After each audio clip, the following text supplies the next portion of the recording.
La réforme de l'État et l'instauration du fédéralisme en République démocratique du Congo devra intégrer tout un plan de réconciliation de la cohésion sociale afin de remédier aux fragilités sociales. Ce sont les propos du vice-gouverneur du Sud Kivu, Dunia Masumbuko Bwengedoux, lors de la clôture de l'atelier de réflexion sur le fédéralisme en République démocratique du Congo, organisé durant 2 jours au centre Amani de Mumba, dans la ville de Bukavu, par les cadres indépendants des réflexions d'action pour l'avenir de la RDC, CIRAD RDC. Désormais, le débat sur le fédéralisme comme forme de l'État en RDC n'est plus un tabou. Il doit être mené dans tous les espaces de vie, famille, école, au travail, dans les universités, églises, marchés et dans les médias. Agissant au nom du gouverneur des provinces, Patrick Boussoubangui Chombo, le vice-gouverneur Dunia Masumbuko Bwengedoux a félicité Maître René Abandi, négociateur principal du mouvement révolutionnaire Alliance Fleuve Congo AFC 123, au pourparlers des Doha et représentant de la coordination de l'AFC 123 à cet atelier. Le fédéralisme, loin d'être facteur de balkanisation et de l'effondrement de la République démocratique du Congo, techniquement, il permettra la réunification et le développement intégral de la République démocratique du Congo. Son Excellence, Monsieur le Gouverneur, qui m'a mandaté, moi-même et toutes nos équipes, nous nous engageons pour accompagner ce processus de réforme de l'État. Mesdames et messieurs, chers compatriotes, le débat sur le fédéralisme comme forme de l'État en République démocratique du Congo n'est plus un tabou. La réforme de l'État et l'instauration du fédéralisme devront intégrer tout un plan de réconciliation et de la cohésion sociale afin de remédier aux fragilités sociales.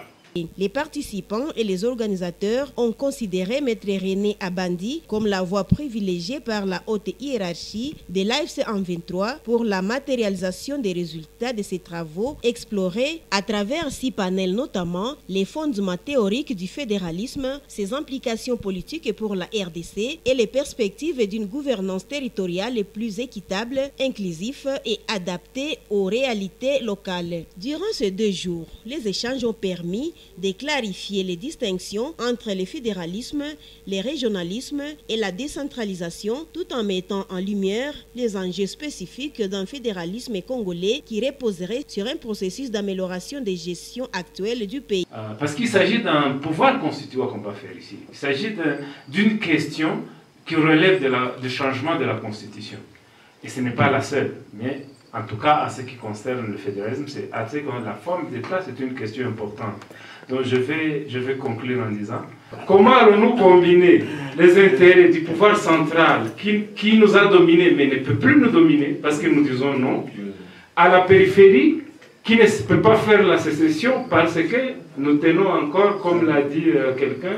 à être ensemble. Merci beaucoup. Depuis longtemps, selon l'histoire politique de la RDC, en cas de divergence du fait de la mauvaise gouvernance, les débats sur le fédéralisme a toujours surgi comme le passage des 6 à 11 provinces, puis des 11 à 26 provinces, cas illustratif de cette démarche. Les participants à cet atelier ont réfléchi sur la démarche d'un fédéralisme congolais qui pourrait reposer par exemple sur la mutation des provinces existantes en État fédéré, soit revenir sur les 11 provinces ou celle de la loi fondamentale de Louloabourg comme entité fédérée ou soit comme sur les considérations purement linguistiques ou culturelles pour déterminer l'architecture fédérale. En présence du maire de Bukavu, Ladis Muganza Wakandwa, un communiqué final des participants a été lu avec 19 recommandations et résolutions, entre autres lancées en débat national sur la refondation du système de gouvernance, continuer à divulguer la pensée du fédéralisme constituant un groupe interdisciplinaire pour un modèle congolais du fédéralisme, et renforcer la formation civique et la culture de la responsabilité, promouvoir un fédéralisme inclusif